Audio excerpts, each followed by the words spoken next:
चंद्रगुप्त के 16 सपनों में अगला स्वप्न है 2 बछड़े रथ को खींच रहे हैं। क्या?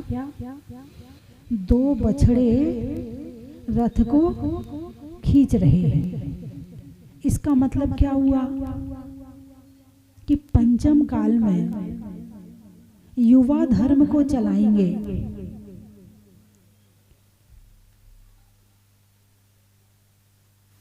और गाय के बछड़े हैं,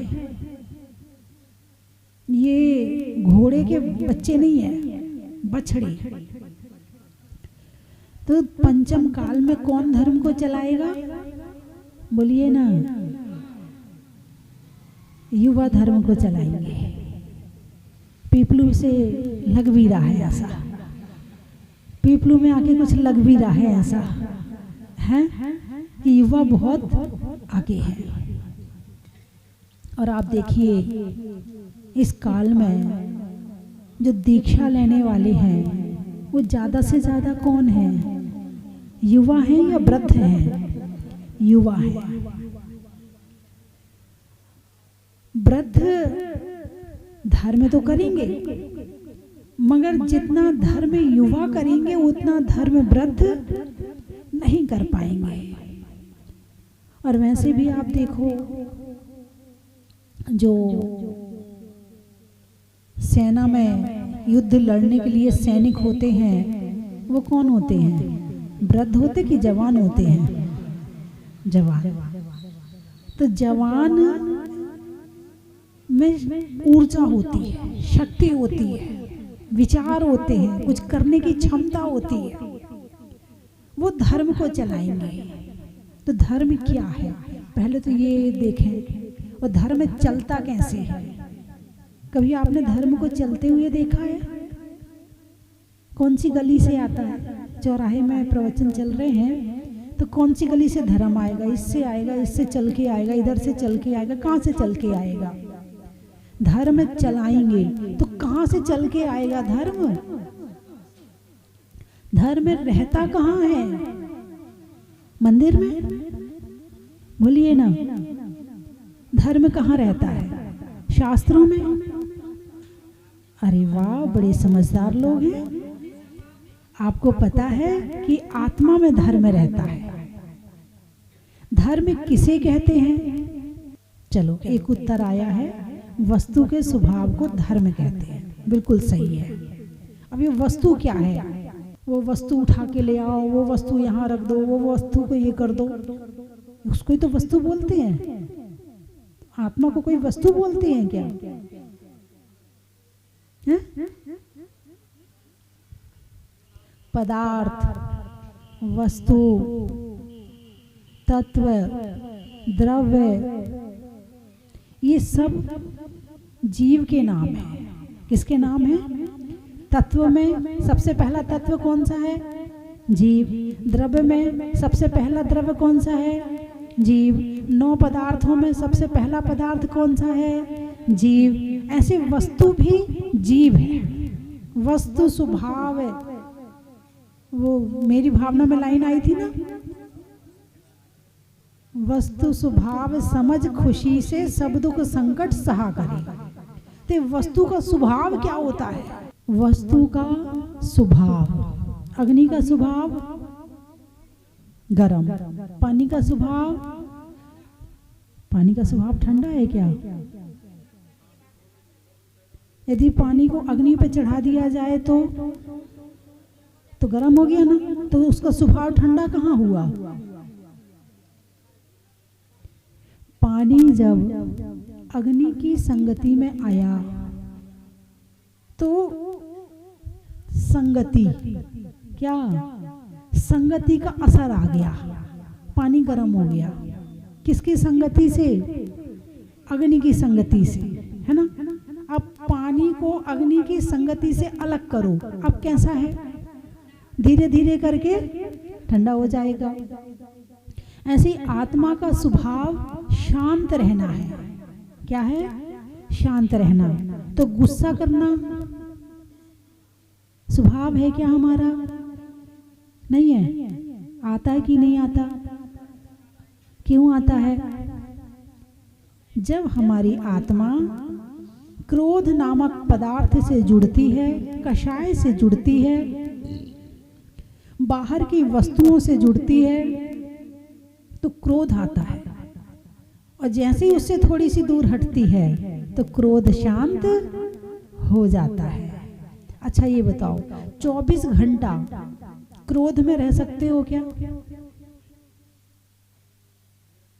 नहीं। 24 घंटा शांत रह सकते हो? रह सकते। शांत रहने में दिक्कत नहीं है, क्योंकि शांत रहना हमारा स्वभाव है। शांत रहना हमारा स्वभाव है, क्रोध करना हमारा स्वभाव नहीं है। जब हम पर वस्तु की संगति में आते हैं तो फिर वो उत्पन्न होता है, और हम अपनी संगति में रहें तो क्रोध उत्पन्न। वस्तु स्वभावो धम्म, वस्तु का स्वभाव ही धर्म है। पानी का स्वभाव, पानी का धर्म शीतलता, अग्नि का धर्म उष्णता, वायु का धर्म बहना। वायु का क्या काम है? बहना, है ना? ऐसे ही आत्मा का स्वभाव ज्ञान और दर्शन है। क्या है? ज्ञान और दर्शन है। तो आप इस दुनिया को देखते हो और जानते हो, हाँ या ना? देखते हो और किससे? आपके पास क्या है? आप किससे देखते हो, किससे जानते हो? ज्ञान से जानते हैं और दर्शन से देखते हैं। अच्छा, ये आत्मा का स्वभाव क्या हुआ तो हमारा? ज्ञान और दर्शन। ये जो माइक है ये भी एक पदार्थ है, ये भी एक द्रव्य है, पुद्गल द्रव्य है। इसका क्या स्वभाव है? इसका भी तो स्वभाव होगा। समस्त द्रव्यों का स्वभाव होता स्वभाव। स्व यानी द्रव्य और भाव, हर द्रव्य का अपना भाव है। पुद्गल का अपना भाव है, सोने का अपना भाव है, चांदी का अपना भाव है, हीरे का अपना भाव है, कपड़ों का अपना भाव है। सबका अपना अपना भाव अलग अलग है, लेकिन वो भाव आप नोट के हिसाब से चला रहे, तो सबका अपना अपना भाव अलग है। तो पुद्गल का भाव क्या है? स्पर्श, रस, गंध और वर्ण। पुद्गल का क्या भाव है? स्पर्श, रस, गंध और वर्ण, ये पुद्गल का भाव है। तो स्वभाव, धर्म दोनों एक ही चीज है। जो भाव है वो ही धर्म है, और जो धर्म है वो ही भाव है। कुछ समझ में आया? बोलिए ना। तो पुद्गल का क्या धर्म है? स्पर्श, रस, गंध और वर्ण। आत्मा का क्या धर्म है? ज्ञान और दर्शन। ये आत्मा का धर्म है। अब हम अपने धर्म में रहते हैं कि नहीं रहते हैं? हम अपने धर्म से कहीं हटके दूसरे धर्म में तो नहीं चले जाते। 24 घंटे हम किसके धर्म में रहते हैं? तो बंधुओं, बछड़े रथ को खींच रहे हैं, तो धर्म को आगे कौन बढ़ाएंगे? युवा बढ़ाएंगे। तो सबसे पहले तो धर्म समझना जरूरी। धर्म है क्या? तो आप लोग धर्म को क्या मानते हो? आप पूजा करना, बोलिए ना, धर्म है। माला फेरना धर्म है ना? अच्छा, गुस्सा करना अधर्म है? क्या बात है। चलो, इतना तो पता चला कि गुस्सा करना अधर्म है। अब गुस्सा का उल्टा करो, क्षमा। गुस्सा का उल्टा करो। यदि गुस्सा करना धर्म है तो अधर्म है, तो क्षमा करना धर्म है। आ गया समझ में? ये धर्म है, क्षमा। दूसरा, झूठ बोलना पाप यानी अधर्म, पाप यानी अधर्म। तो यदि झूठ बोलना पाप है तो सत्य बोलना धर्म है। यदि आप सत्य बोल रहे हैं, आप अच्छे से काम कर रहे हैं, तो आप धर्म कर रहे हैं। किसी ने आपके प्रति गलती कर दी और आपने क्षमा कर दिया, तो आपने धर्म कर लिया। आप चोरी नहीं कर रहे हैं, चोरी करना अधर्म है। चोरी करना अधर्म है, तो चोरी नहीं करना, तो आप चोरी नहीं कर रहे, इसका मतलब धर्म कर रहे हैं, है ना? आप यहाँ बैठे हैं, इस समय आप क्या कर रहे हो? ना चोरी कर रहे, ना झूठ बोल रहे, ना हिंसा कर रहे, ना परिग्रह कर रहे, ना क्रोध मान माया लोभ कुछ नहीं कर रहे, बड़े ध्यान से धर्म सुन रहे हो। तो इस समय आप क्या कर रहे हो? वास्तव में धर्म कर रहे हो। यदि झूठ बोलना अधर्म है तो सत्य बोलना धर्म है। यदि अब्रह्म करना अधर्म है तो ब्रह्मचर्य का पालन करना धर्म है। यदि परिग्रह पाप है, क्या? अब ये मत बताओ माता जी, इस मामले में मत बोलो आप। बाकी तो सब ठीक है, मगर ये तो जरूरी है। हाँ, इसके बिना कैसे काम चल सकता है? परिग्रह को पाप कह दिया, बताओ क्यों कह दिया? हम दान भी तो करते हैं, तो दान करना तो पुण्य हो गया, दान करना धर्म हो गया। दान करना धर्म है, तो परिग्रह पाप कैसे हो सकता है? प्रश्न खड़े हो सकते हैं, क्योंकि इसके बिना काम चलने वाला नहीं है।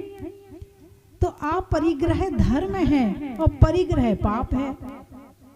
आप मानो ना मानो, आज मानो कल मानो, इस जन्म में मानो अगले जन्म में मानो, मानना तो यही पड़ेगा, क्योंकि धर्म तो यही है।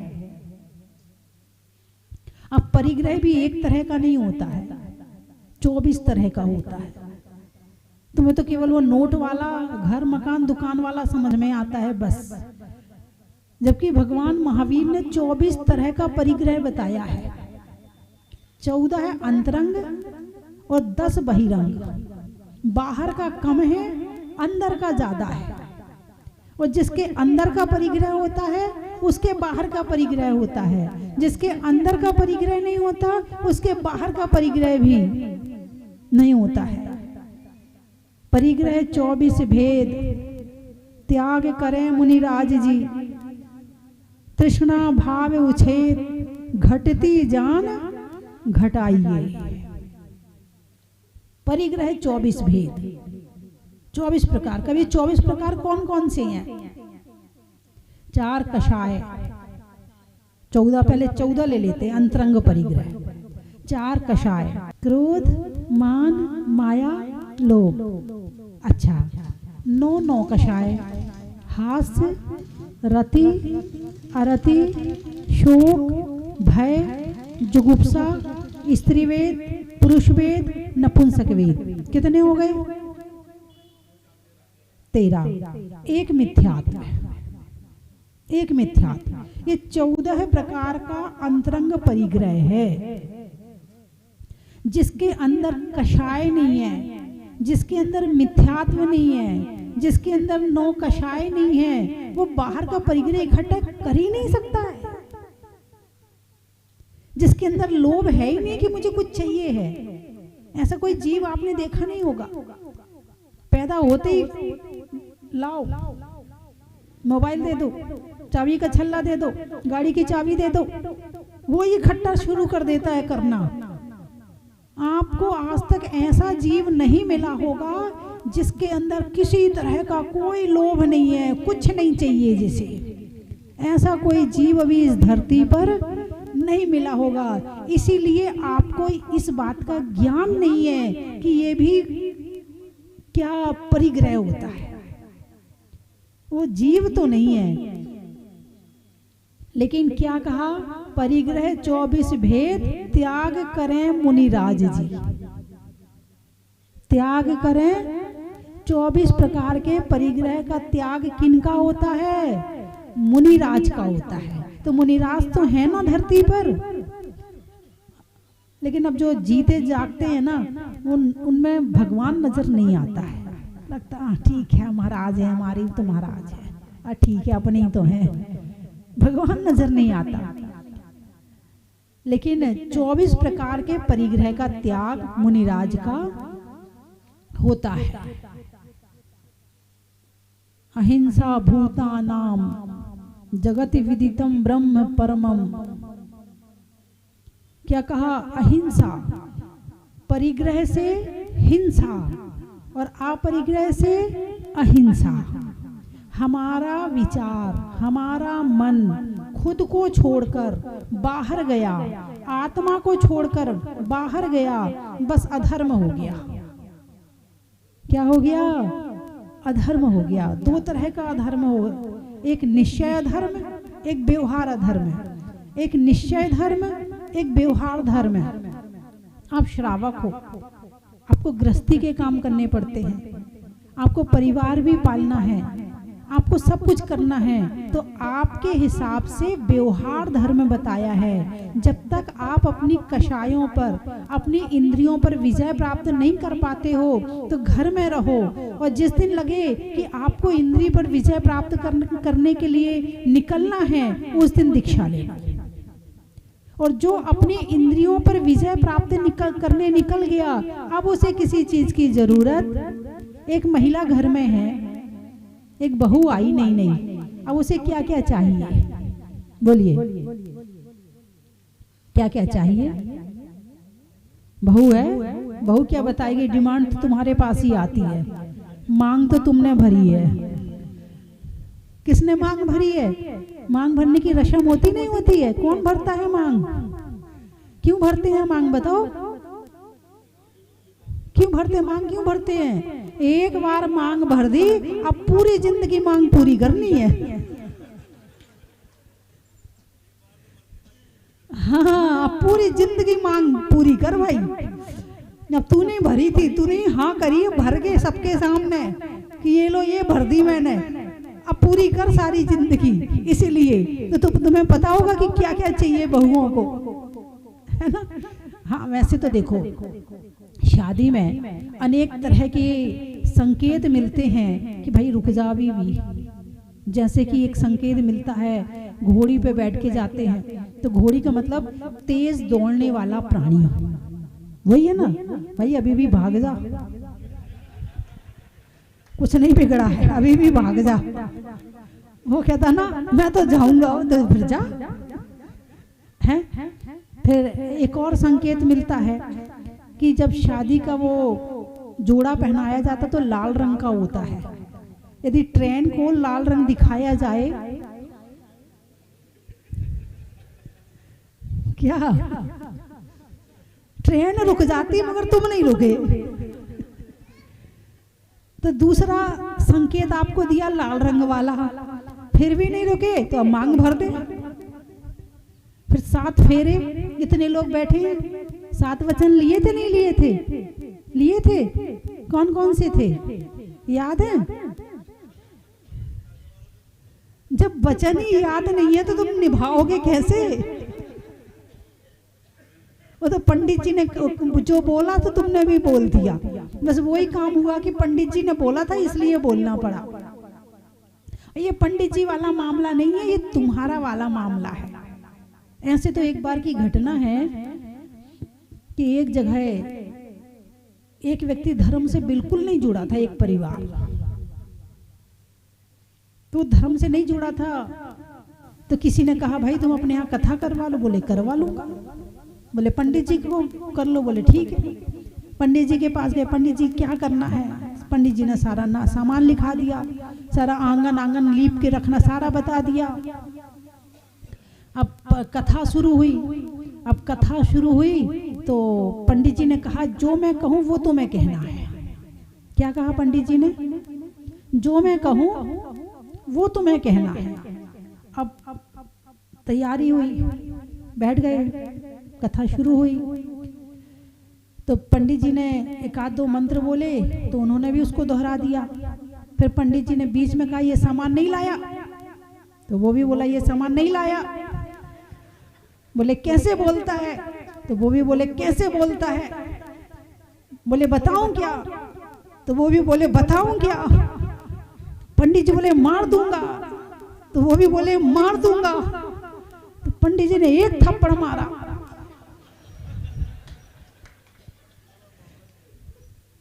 तो उनने भी क्या किया, एक थप्पड़ मार दिया पंडित जी को। अब पंडित जी ने उनके बाल पकड़ लिए। वो तो वही कहा था जो कहूं वो करना, जो करूं बस वही करना है तुम्हें। तो उनने भी पंडित जी के बाल पकड़ लिए। पंडित जी ने लेके गुलाटी मारी, तो उनने भी लेके गुलाटी मार दी। अब लुढ़कते लुढ़कते लुढ़कते आंगन के बाहर पहुंच गए। अब उनकी जो पत्नी थी, जो कथा करवा रहे थे, उनकी जो पत्नी थी वो बड़ी दुखी, रोने लगी, चिल्लाने लगी। पंडित जी ने कहा था ये इतना आंगन में कथा हो जाएगी, तो आंगन के बाहर पहुंच गए। मुझे ये नहीं पता था कि कथा इतनी दूर तक जाएगी। ऐसे ही पंडित जी ने फेरे के समय जो कहा वो तुमने बोल दिया बस। तुम्हें नहीं पता कि फेरे के समय जो वचन है वो मेरे हैं। तुम्हें तो ये लगा पंडित जी जो कह रहे बस वो ही बोलना। नहीं, आज वो वचन याद कर लेना। जो पिता है वो भी, पुत्र की शादी हो गई तो उसे भी करवा देना, बेटा देख तेरा ये नियम है, इतने नियम का पालन करना तो शादी करो वरना मत करो। तो मांग भरी जाती है ना। तो बंधुओं, बात कहाँ चल रही थी?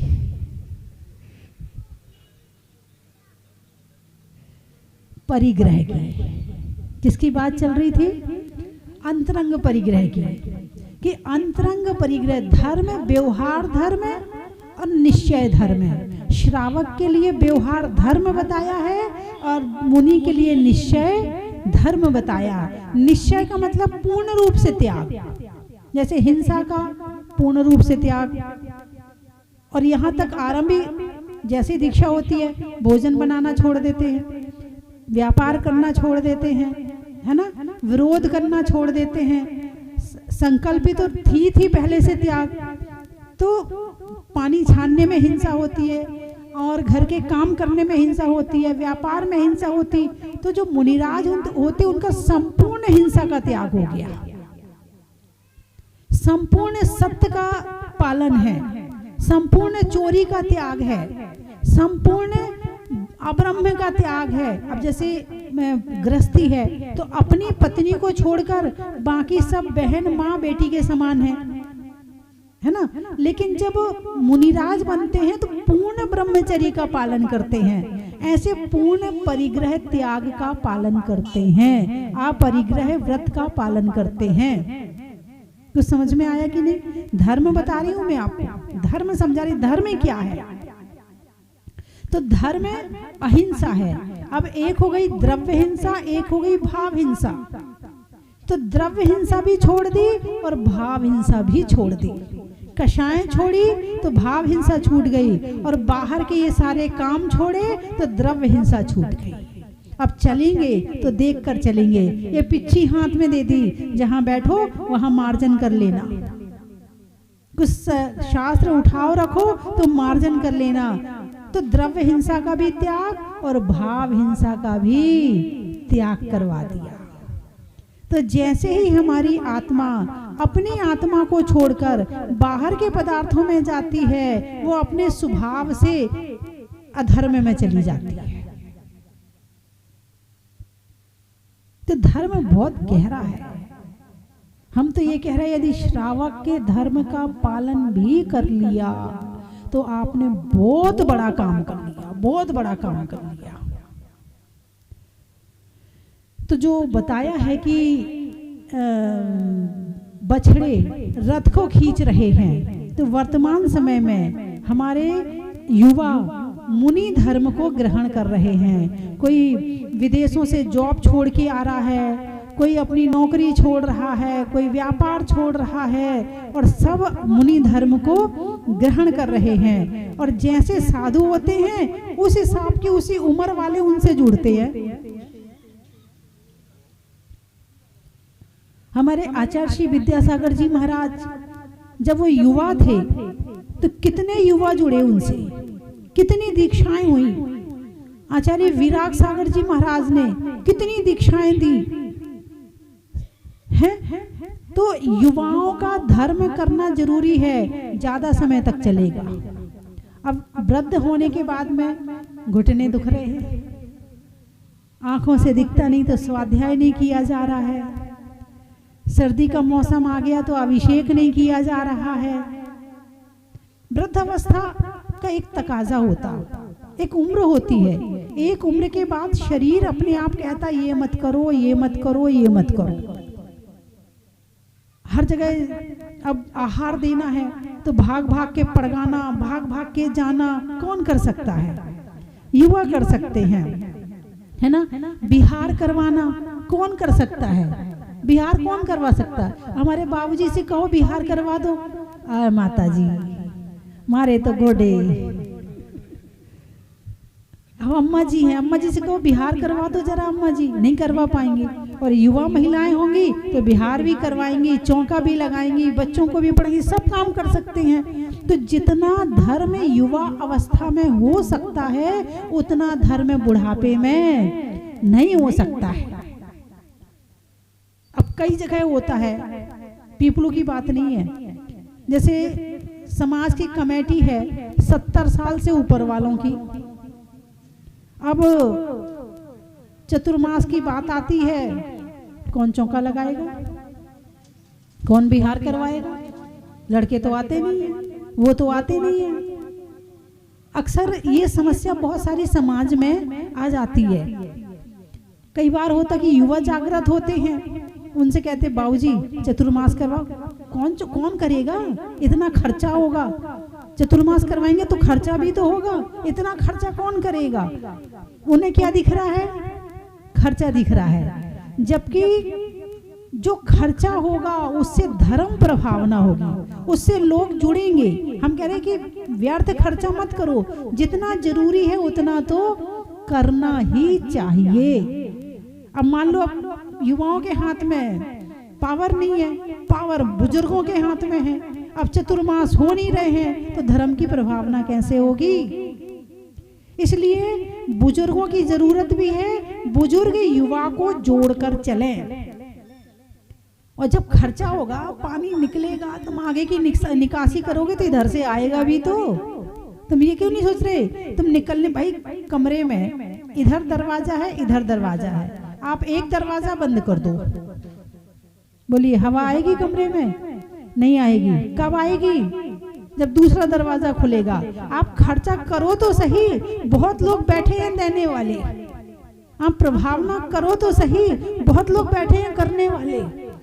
लेकिन यदि बुजुर्गों के मन में ये बात है कि खर्चा होगा, नहीं, पीपलू की बात नहीं कर रही। पीपलू वालों ने तो अपने युवाओं को आगे कर रखा, जाओ बेटा बिहार करवाओ, चौका लगाओ, है मंदिर बनवाओ, जाओ तुम तो करो, हम तुम्हारे साथ हैं। एक बार पीपलू के वृद्धों के लिए तालियां बजाइए। और ये नोट निकाल के देते जाते हैं अपने बच्चों को, जाओ बेटा काम करो, जाओ बेटा खाना खिलाओ, जाओ बेटा मंदिर बनाओ। ये अपने बच्चों को नोट देते जाते हैं और वृद्ध प्रभावना कर नहीं पा रहे, लेकिन करवा रहे। जैसे वृद्ध पीपलू के हैं ऐसे पूरे भारत के वृद्ध होने चाहिए। मैं तो यही कहूंगी, क्योंकि जो युवा शक्ति मैं यहाँ पर देख रही हूँ, बड़ा आनंद आ रहा है मुझे। तो बंधुओं, जो बताया है कि बछड़े रथ को खींच रहे हैं, तो आज जितने घर की सासुएं हैं वो अपनी बहुओं को मंदिर भेजें, उन्हें धर्म से जोड़ें, उन्हें संतों से जोड़ें। और यदि कोई बात हो तो उनसे नाराज ना हो, बेटा तू मंदिर जा, तेरे बच्चे को मैं संभाल लूंगी, तू मंदिर जा। अब बहू ये कहती है बच्चा छोटा है मैं जा नहीं पाती हूँ। अब वो क्यों नहीं जा पा रही, बच्चा छोटा है। अब यदि सास कह दे कि बेटा तू मंदिर जा, मैं संभाल लूंगी, तो बहू को भी अच्छा लगेगा, सास को भी अच्छा लगेगा, और सास के द्वारा धर्म प्रभावना भी हो जाएगी। किसके अंदर? बहू के अंदर। अब सास की कितनी उम्र बाकी है और बहू की कितनी उम्र बाकी है। धर्म को आगे बढ़ाना है तो सासुओं को भी समझना पड़ेगा। ये नहीं कि बेटा तू काम कर ले, मैं प्रवचन सुना रही हूं, ऐसा करना चाहिए। चलो अपन दोनों मिलके फटाफट कर लेते हैं और दोनों प्रवचन सुनने चलेंगे, तो बहू भी कहेगी मेरा जीवन तो धन्य हो गया, मुझे इतनी अच्छी सास मिली है। और कई बार बहुएं होती जो धर्म से जुड़ी नहीं होती हैं और उनसे कहो प्रवचन तुम जाओ ना, मेरे पीछे क्यों पड़ी हो, मत बोला करो बार बार मुझे। कुछ बहुएं ऐसी भी मिलेंगी और कुछ सासुएं भी ऐसी मिलेंगी, जब देखो जब माता जी के पास आके बैठी रहती मेरी बहू, तो उसको तो कोई काम ही नहीं है, बस अपना घर से निकली चली गई माता जी के पास। कुछ सासुएं ऐसी भी होंगी जो निकलती नहीं है घर से और खुद भी नहीं निकलती और बहू को भी नहीं निकलने देती है। हाँ, दोनों तरह की मिलेंगी। 5 उंगली है तो सब तरह के लोग मिलेंगे, एक ही तरह के लोग दुनिया में नहीं है। समय हो गया, समाप्त करो। मकड़ी में जाला का, दुकान में लाला का, और बच्चों को भेजने में पाठशाला का, ट्रेन में टीटी का, राजस्थान में दाल बाटी का, और अच्छे से काम करने में कमेटी का।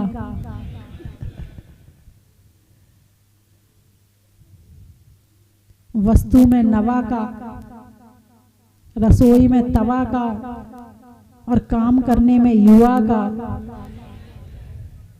रिश्तों में अपने का, माला को जपने का, और सम्राट चंद्रगुप्त के 16 सपने का।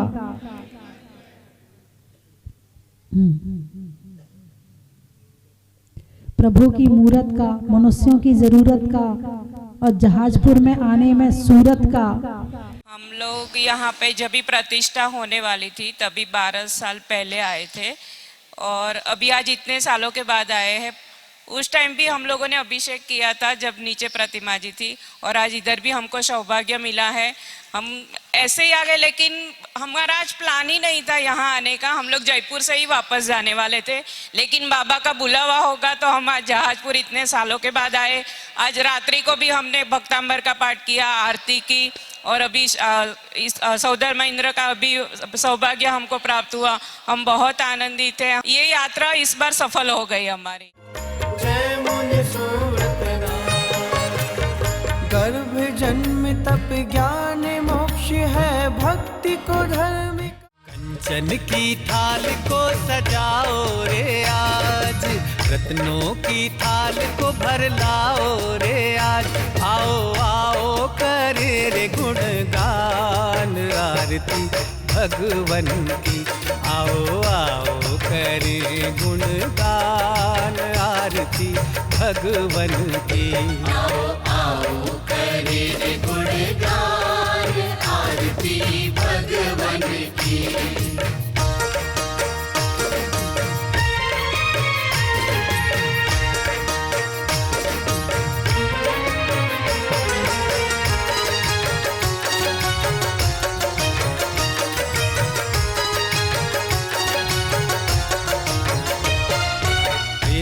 सुमित्र के राज दुलारे, माँ पद्मा जी के नैनों के तारे। पिता सुमित्र के राज दुलारे, माँ पद्मा जी के नैनों के तारे। राजगृही में जन्म लियो आप, राजगृही में जन्म लियो आप। आओ आओ मनाए खुशी आज आरती भगवन की। आओ आओ करे गुणगान आरती भगवन की। आओ आओ करे गुणगान आरती भगवन की। भक्ति की बहेगी बयार, होगा ऐसा पंचकल्याणक पहली बार। पद्मपुरा की धरा सजेगी स्वर्ग सी, अमृत रसपान करने पहुंचेगा संसार। परम पूज्य वात्सल्य वारिधि पंचम पट्टाचार्य 108 श्री वर्धमान सागर जी महाराज सत्संग के मंगल सानिध्य एवं गणिनी आर्य का 105 श्री स्वस्ति भूषण माता जी सत्संग की पावन प्रेरणा मार्गदर्शन एवं मंगल सानिध्य में श्री मज्जनेन्द्र पंच कल्याणक प्रतिष्ठान नवनिर्मित खड़गासन 24 एवं पद्म बल्लभ शिखर कलश ध्वजारोहण महामहोत्सव का भव्य आयोजन। मंगल बेला 18 से 22 फरवरी 2026। शुभ स्थल श्री दिगंबर जैन अतिशय क्षेत्र पद्मपुरा बाड़ा, जयपुर, राजस्थान। सातिशय पुण्य अर्जित करने का माध्यम प्राप्त करने हेतु इंद्र एवं अन्य पात्र बनने के लिए शीघ्र संपर्क करें। इस ऐतिहासिक महाआयोजन का भव्य प्रसारण देखना न भूलें, सिर्फ पारस चैनल पर।